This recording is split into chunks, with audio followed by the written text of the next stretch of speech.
G'day friends, it's Andrew here again from Nature's Image Photography, and in this video I want to showcase a selection of my favourite photos from 2023.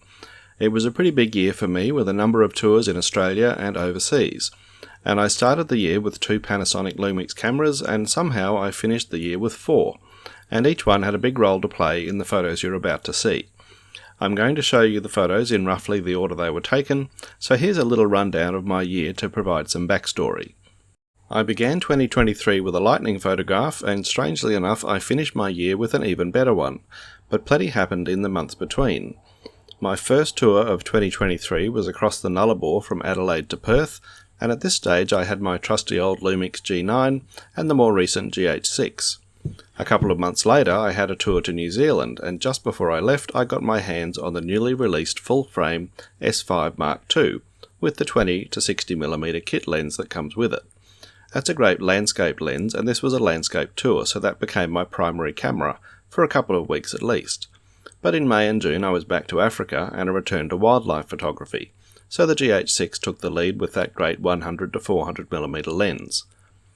In August I hosted a wildflower tour in Western Australia, and just before that tour began I spotted a second-hand Olympus 60mm f2.8 macro lens.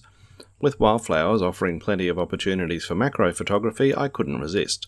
So while all 3 cameras got a run in Western Australia, my GH6 with the 60mm macro did most of the work on that tour. And then followed a tour to Norfolk Island, and then my travels were over for the year. And it was right after Norfolk that Panasonic Australia sent me the new Lumix G9 Mark II to test out and review.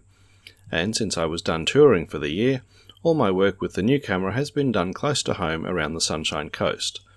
I've also spent more time getting to know the S5 Mark II, and my final photo of the year is one of my best, taken using the VIEW Composite function on that camera. And stay tuned for a new video all about that. So now settle in because I've got a lot of photos to share. If you're a regular visitor to my channel, then you may have already seen some of these photos, but most of them I'm sharing here for the first time. And because I know a lot of you will be interested, for each photo I'm including info on what camera, lens and exposure settings I used.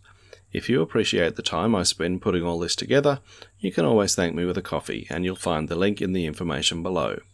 For now, thanks for watching, and I hope you enjoy the highlights of my 2023 year in photography.